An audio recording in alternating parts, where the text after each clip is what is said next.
शादी की बात करना। ये कहानी शुरू होती है नेहा के घर से। नेहा जॉइंट फैमिली में रही और पली बड़ी लड़की थी। उसके परिवार वाले जरा पुराने ख्यालातों के थे। अपने घर वालों की मर्जी के बिना वो कहीं नहीं जा सकती थी और नेहा को चाहिए था फ्रीडम। पर उसके घर पर खाना पीना चलना बैठना उठना सब कुछ परिवार के बड़े ही तय करते थे। एक सुबह अपनी कॉलेज से घर लौटकर नेहा अपनी माँ के कमरे में जाकर उनसे कहती है, मम्मी मेरी सारी फ्रेंड्स घूमने के लिए लोनावाला जा रही है, क्या मैं भी जा सकती हूँ? Please please please please please मम्मा। तू पागल हो गई है क्या? ये क्या बातें कर रही है तू? हमारे घर की लड़कियों को ये सब शोभा नहीं देता। कभी देखा है मैं या तेरी बड़ी माँ कहीं गए हो? ये ओछी हरकतें अच्छे घरों की लड़कियों को शोभा नहीं देती। तुझे कहीं घूमने जाना है तो शादी के बाद जाना। देश जाना विदेश जाना कोई रोकने टोकने नहीं आएगा तब। पर मम्मी सभी अच्छे घर की लड़कियां भी जा रही है ट्रिप पर। मैंने कह दिया ना, जहाँ जाना हो शादी के बाद जाना। बस अब इस बात को यहीं दबा दे, वरना तेरे पापा के कानों में पड़ गई ना तो बेकार में सुबह सुबह घर में क्लेश हो जाएगा। बेचारी नेहा, और कर भी क्या सकती थी, अपनी फ्रेंड्स को फोन कर ट्रिप के लिए मना कर देती है। हमें तो पता ही था कि तू नहीं आएगी। इसके पहले कब तेरे घर वालों ने कभी किसी ट्रिप के लिए हाँ कहा था जो अब करेंगे? घर के बगल की दुकान पर जाने के लिए भी तो तुझे किसी के साथ भेजा जाता है। अरे यार मैं खुद ये सुन सुनकर परेशान हो गई हूँ। जो करना है शादी की बात करना, जो करना है शादी की बात करना। अब तो लगता है कुछ भी करने के पहले मुझे शादी ही करनी पड़ेगी। मैं भी यही कहने वाली थी, तू तो सबसे पहले शादी कर, उसके बाद ही कुछ हो पाएगा, वरना तेरा तो दुनिया देखना ही मुश्किल है बाबा। मेरे घर वाले भी मेरे लिए लड़का देखना कभी भी शुरू कर देंगे। एक टाइम पर हमारी शादी होगी ना तो हम दोनों ट्रिप ना सही ग्रुप हनीमून पर ही चले जाएंगे। तभी वहाँ नेहा की बड़ी माँ सरस्वती आकर कहती है, शाम को 5 बजे तैयार रहना बेटा, मैं और तेरी माँ बाहर कुछ कपड़े खरीदने जा रहे हैं, तो तू भी साथ में चलना, तेरे लिए भी कोई सूट देख लेंगे। अब तो पता नहीं कब लड़के वालों से मिलना पड़ जाए, तैयारी रखनी पड़ती है ना। अभी से थोड़ा थोड़ा सामान जोड़ेंगे तब तो शादी तक सारा काम हो पाएगा। आप लोगों को मेरी शादी की इतनी फिक्र क्यों है? शादी नहीं हो पता नहीं क्या हो गया। इसकी ना इन्हीं हरकतों से मैं परेशान हूँ भाभी जी। मैं क्या इसकी दुश्मन हूँ? 16 साल की थी मैं जब इस घर में मेरी शादी हो गई थी, तब से आज तक बस खटी तो रही हूँ। औरत का जीवन होता ही क्या है? तू ही बता नेहा, कभी देखा है तूने मुझे कहीं बाहर जाते हुए? 15 साल हो गए मुझे मायके गए हुए, क्योंकि तुम्हारे पापा को मेरे हाथ का खाना खाने की आदत है। अब उन्हें भी भूखा छोड़ दूंगी क्या? भगवान को भी तो मुंह दिखाना है मुझे। और फिर भी तू अपनी सहेलियों की सुनकर अपना मूड खराब करके बैठ जाती है। वो हमारे संस्कार नहीं है, छोड़ दे ऐसी सहेलियों। और शाम के वक्त नेहा अपने घर वालों के साथ शॉपिंग के लिए जाती है, जहाँ मॉल में उसे अपने लिए एक हॉट पैंट पसंद आता है। कितना कूल हॉट पैंट है ना मम्मी, मैं प्लीज इसे ले लूं। वैसे कभी नहीं पहनूंगी, बस रात को सिर्फ कमरे में। नीचे रख इसे। देख रही है ना भाभी आप इसकी हरकतों को? पता नहीं ये ऐसी हरकतें कहाँ से सीख कर आ रही है। ये कोई पैंट है? पहनो ना पहनो बराबर। हमारे परिवार में ये सब चलता है क्या भाभी जी? अभी इसके पापा इसके लिए लड़के देखने वाले हैं, हम इसके लिए साड़ी देख रहे हैं, और इस लड़की को ये छोटा सा 2 बित्ते का पैंट खरीदना है। तू भी क्या छोटी, हर बात पर इसे डांटती रहती है। कोई बात नहीं नेहा, खरीद ली इसे। वैसे भी अब तो तेरा ग्रेजुएशन पूरा होने वाला है, तेरे लिए लड़के देखने की बात शुरू होने ही वाली है। इसे खरीद कर अपने पास रख ले। जब तेरी शादी होगी ना तो ये तेरे बैग में तेरे ससुराल चला जाएगा। अपने पति के साथ तो पहन ही सकती है, जरूरी थोड़ी ना है कि तुम्हें भी हमारे पतियों जैसा ही पति मिले। खुले मिजाज का पति भी तो मिल सकता है। शादी के बाद पहन सकती हूँ? सच्ची? पापा डांटेंगे नहीं? अरे वो क्यों कुछ बोलने जाएंगे शादी के बाद? तेरा पति तुझे जो चाहे पहनाए, हम होते कौन है बोलने वाले? पर इस घर में ये सब नहीं चलेगा। घर में भाई है चाचा है, थोड़ी तो शर्म कर ले। नेहा को बचपन से यही सुनने मिला था, जो करना हो शादी के बाद करना, जो करना है शादी की बात करना। तो अब वो भी सोच चुकी थी कि जो करूंगी शादी के बाद ही करूंगी। मैं तो कहती हूँ मम्मी 6 महीने बाद तुम लोग मेरे लिए रिश्ता क्या देखोगी? अभी से देखना शुरू कर दो ना। कम से कम शादी के बाद आराम से तो जीवन जीऊंगी, जहाँ मन होगा जाऊंगी, 11 बजे लौटूं 12 बजे लौटूं, कोई कुछ बोलेगा तो नहीं। तुझे क्या लग रहा है शादी के बाद सिर्फ घूमना फिरना होता है। मायके में जब तक होते हैं ना बच्चे, तब तक उन्हें लगता है वो बंदिशों में है।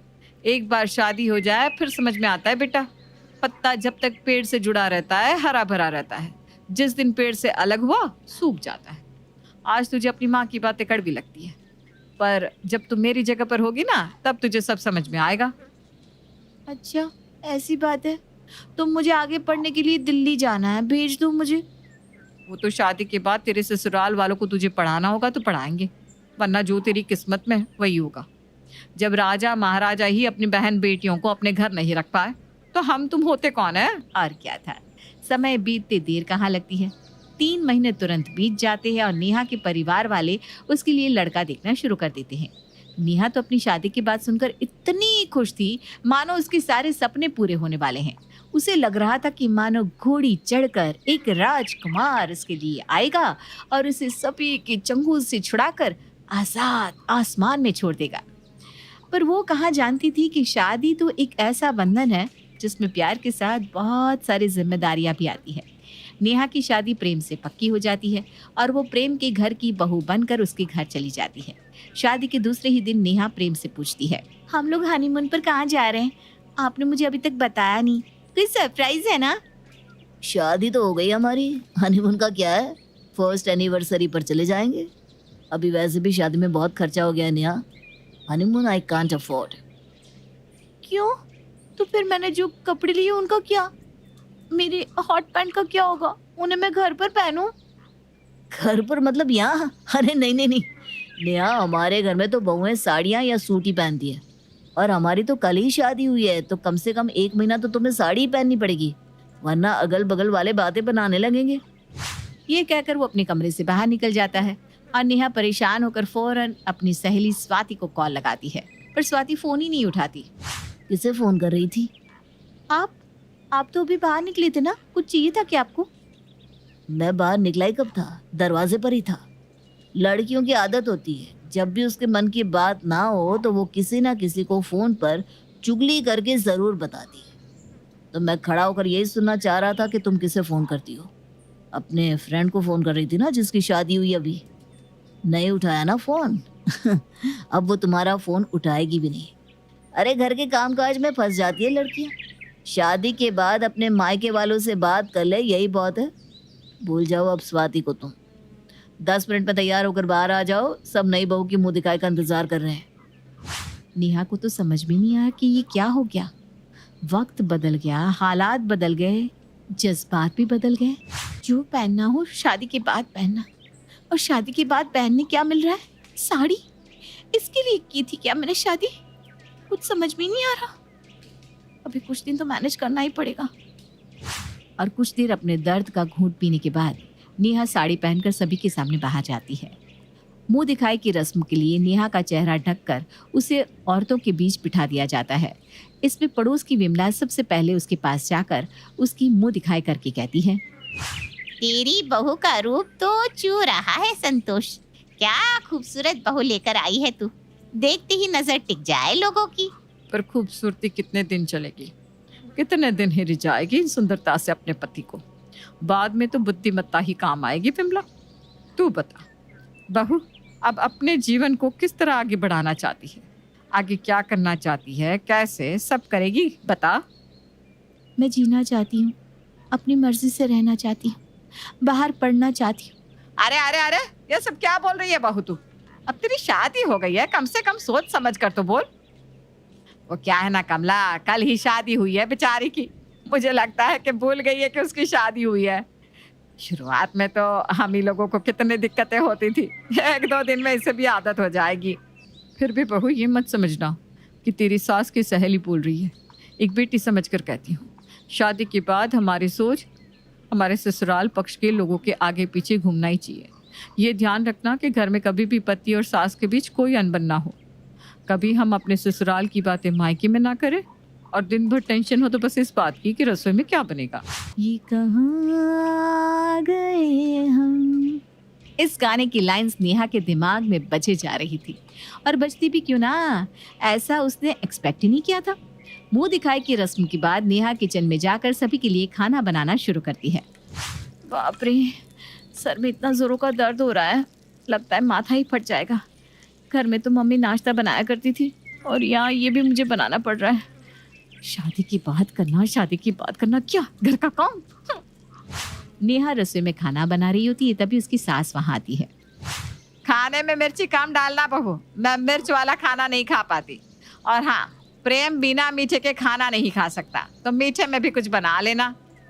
नेहा को ये सब बात बताकर संतोष जैसे ही किचन से बाहर निकलती है, नकुल वहां पहुंच जाता है। अच्छा, तो खाना बन रहा है, बनाओ बनाओ। अच्छा, वैसे रोटियां भी ठीक है, किसी आटे की पूरियां तल देती बहू तो अच्छा होता। जी पापा जी, और कुछ? चटनी जो पीसेगी ना बहू, उसमें नमक थोड़ा ज्यादा डालना। मैं नमक जरा तेज खाता हूँ। इतनी सारी वैरायटीज बनाते बनाते नेहा बुरी तरह थक जाती है। एक हाथ से साड़ी संभालो और दूसरे हाथ से कलछी।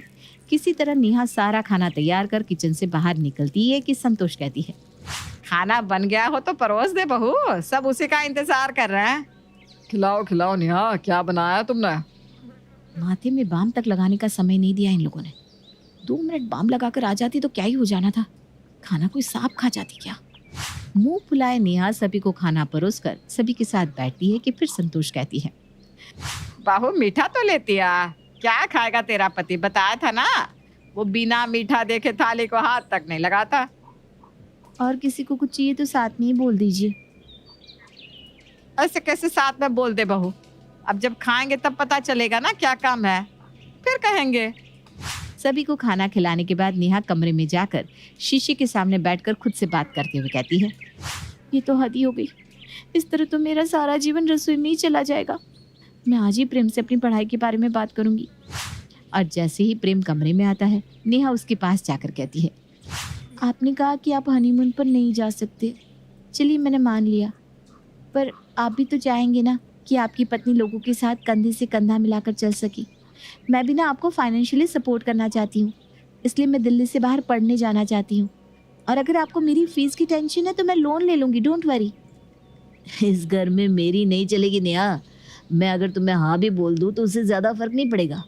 मैं जॉइंट फैमिली में रहता हूँ, सब कुछ पापा मम्मी के अंडर है। अगर वो चाहे तो मुझे खुद अपनी दुकान से बाहर फेंक दे। इसलिए तुम इस बारे में मम्मी से बात करो। और जितना मैं उनको जानता हूँ, मुझे नहीं लगता वो हाँ करेंगी। तो तुम्हें ज़्यादा दुख ना हो, इसलिए सीधा सीधा कहता हूँ कि इस सोच को यहीं छोड़ दो। तभी कमरे में संतोष आती है। अरे बहू, खुशखबरी कब सुना रही हो? कल ही तो शादी हुई है मम्मी जी, और आज खुशखबरी। तो उसमें कौन सी बड़ी बात है?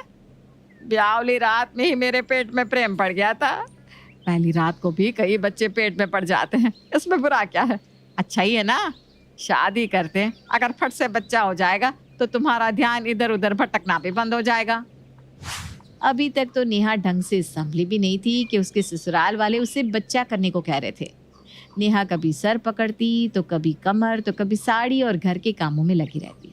सिर्फ किचन ही नहीं, झाड़ू पोछा, कपड़े, बर्तन, साफ कहे तो अर्ज से फर्श तक का सारा काम अकेले नेहा को करना पड़ता था।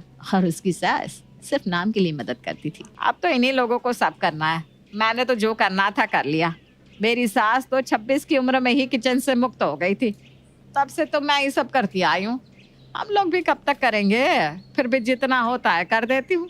कपड़े लपेट देना, यहाँ वहाँ से गिलास कप प्लेट उठाकर धोने में रख देना, और करूँगी भी क्या? अब भाई ये उम्मीद लगाएगी कि सास रोटियां बना दे, तो ना भाई ना, वो नहीं होने वाला। हमने तो अपनी बेटियों को बिठा कर नहीं खिलाया, तो ये तो बहू है। संतोष की सहेलियां रोज उसके घर पर जमावड़ा लगाकर बैठ जाया करती और इस टॉपिक पर डिस्कशन करती कि किस तरह बहुओं को पेश आना चाहिए और किस तरह नहीं। ये सही करती है संतोष। अगर बहू पर काम का प्रेशर नहीं रहेगा तो बेकार में इधर उधर दिमाग जाएगा उनका। कभी अपनी सहेलियों की परतर करेगी, कभी अपने मायके में बैठी भाभी की, और उसका फ्रस्ट्रेशन कहाँ निकालेगी? अपने ससुराल में, और वहाँ की शांति भंग करेगी। वही तो। जा नेहा, आंटियों के लिए नाश्ता लेकर आ। नेहा को दिन भर कभी ये काम कभी वो काम करते रहना पड़ता था, इसलिए अब नेहा बहुत चिड़चिड़ी सी हो गई थी। एक सुबह जब नेहा रसोई में खुद के लिए नाश्ता ले रही थी, उसकी सास वहाँ आती है। बहू, सत्तू वाली मिर्ची बना रही होगी तो मेरे लिए बिना सत्तू की ही निकाल देना। ठीक है मम्मी जी, मैं पहले नाश्ता तो कर लूँ। संतोष रसोई से निकलती है कि नेहा के ससुर जी वहां आते हैं। बहू मेरे लिए मिर्ची या तलना मत, उसे आग में भून कर ही तैयार कर लेना। तेल वेल अब छोड़ दूंगा। रोटी पर आज घी भी मत लगाना। नकुल की किचन से निकलते ही प्रेम दरवाजे से अंदर झांकता हुआ कहता है, और खाना बन गया नेहा? जिंदा क्यों हूं मैं समझ में नहीं आता। अब खाना भी नहीं खाओ? बोल दीजिए नाना, बोल ही दीजिए। अरे क्या हो गया डार्लिंग, इतना चिड़चिड़ा रही हो? किसी ने कुछ कहा क्या? कुछ बचा है क्या प्रेम जी? सुबह 6 बजे की उठी हुई हूँ, 12 बज गए, सब खा पी कर बैठे, पर अभी तक मैंने 2 रोटियां तक नहीं खाई। उसमें भी कोई कहता है दोपहर में ये बनाओ, कोई कहता है वो। अरे खा लूं पहले मैं। हाँ, सोचा था शादी के बाद मेरी दुनिया बदल जाएगी। ऐसी बदली है दुनिया कि रसोई से बाहर आने का समय ही नहीं मिलता। क्या हनीमून, कहाँ पहनूं अपने पसंदीदा कपड़े, सारे सपनों पर पानी फिर गया। अब रहूं भी नहीं क्या? वो मैं तो इसलिए आया था कि एक हमारी पार्टी है, उनसे हम रेगुलर परचेज करते हैं, तो उन्होंने 2 मॉरिशस की टिकटों का वाउचर दिया है। चलोगी ना तुम? और फाइनली नेहा को शादी के बाद घूमने का मौका मिल ही जाता है।